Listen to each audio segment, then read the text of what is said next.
Alright, front same. Got a little clip. Pop that off. Doesn't have the same little dealie because this one doesn't have a key. Washer. Start with the dust cap. What I want to show you here is if you don't keep these greased, this is what happens. Now, I'm not sure which part's worn out, if it's the axle or the wheel itself.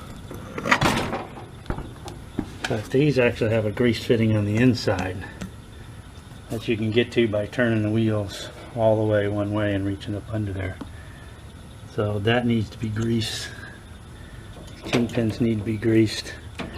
I've only been a steward of this thing for a couple of years, so I'm going to say it hasn't been greased in a while.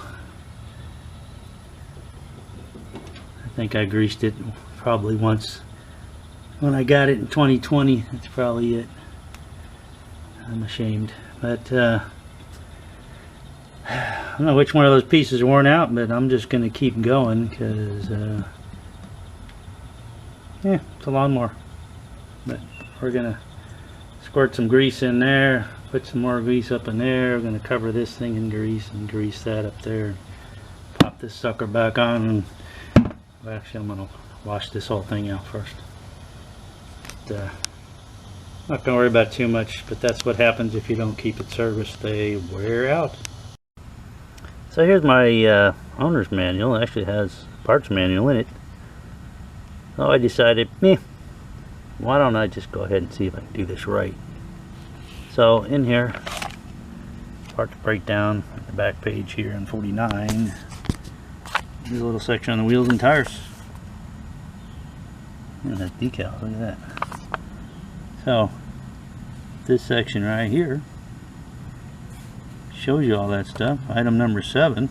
One thing it doesn't do in here, so it gives you the number 9040H bearing, front wheel only. If this was good, like in aviation, it will say how many the quantity is. So you could look at that and say, oh, it's just one little bearing that goes all the way across from the outside in, but of course it's not. There's actually 2 of them used in there, which it should say 2, but it does not. So there's the part number. I went on to eBay and found a set of 4, plus they have the boots with them, and actually I think they're aftermarket, but I think they'll work just fine. Alright, and here's where I got them. This little package came like that. They were just shoved on in there. What do they call them? That's what they call them.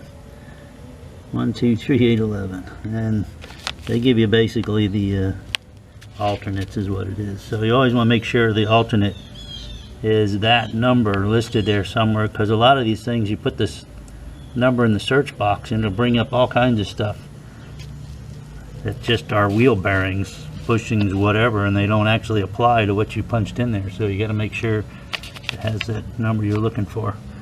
And there's the company I got it from.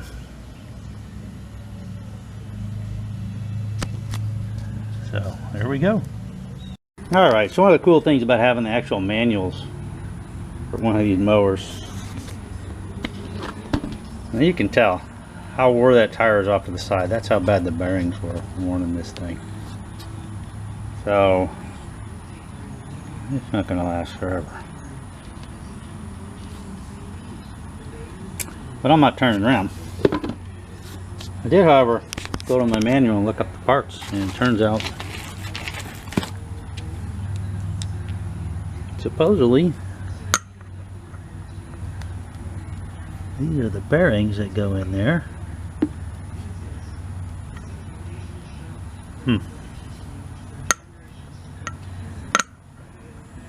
Actually just a teeny bit different in outside diameter on the outside one. See how worn that is, big time. So let's see what happens. I believe they're all the same. So we got to get a light in there. If I do this way to do wheel bearings, the outer races on aircraft wheels. I'm going to stick a punch down in there to catch the edge of the bearing. If it looks like this, I'll be looking at this surface. Should be a gap in there. Although I don't feel one. And it's got to have bearings in it. Knock that sucker out of there. Let's take a look.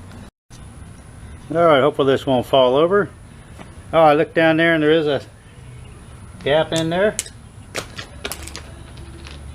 I'm going to use a brass thrift. I also have used an old 3/8 extension that the one end of it had been smashed out and widened out a little bit, so I flipped it over the other way and sacrificed that for this. But I have a little brass drift. I'm gonna find the edge of it. Got to use a little more substantial hammer. Hopefully that's big enough. Hopefully you can see that. I've just got to let it sit on itself for now. Let's see what happens. Go to the other side. Voila!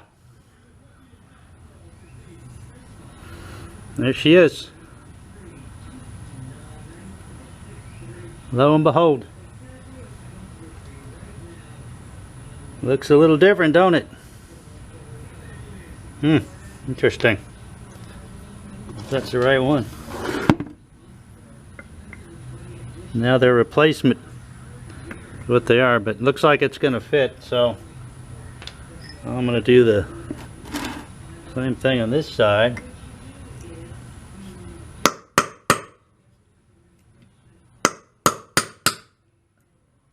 You can hear that satisfying thunk.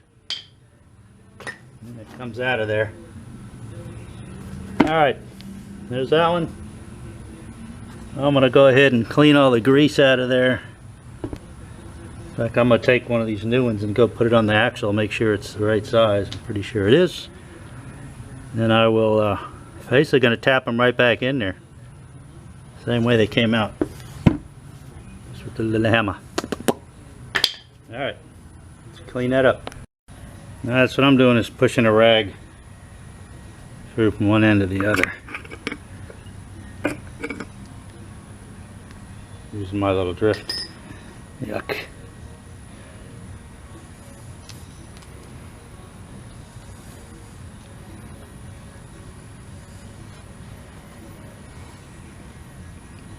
Clean all that grease out of there for the most part.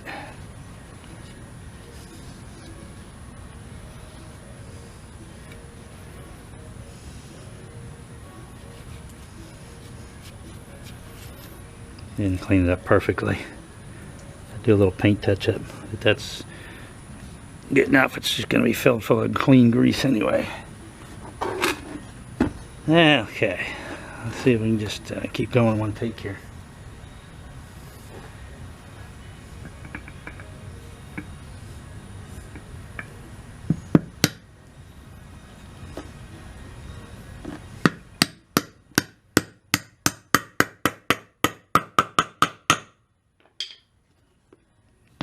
Hear that nice satisfying thunk at the end there? I don't know what the flat spot's for. No, not sure. This side's a little trickier because it's down in there a little bit.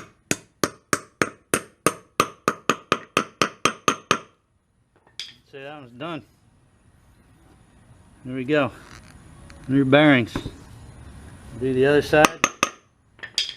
We'll go ahead and now I got my nice painted wheels all greasy. Oh well. We'll go ahead and slap them puppies back on there. We'll duplicate the other side now.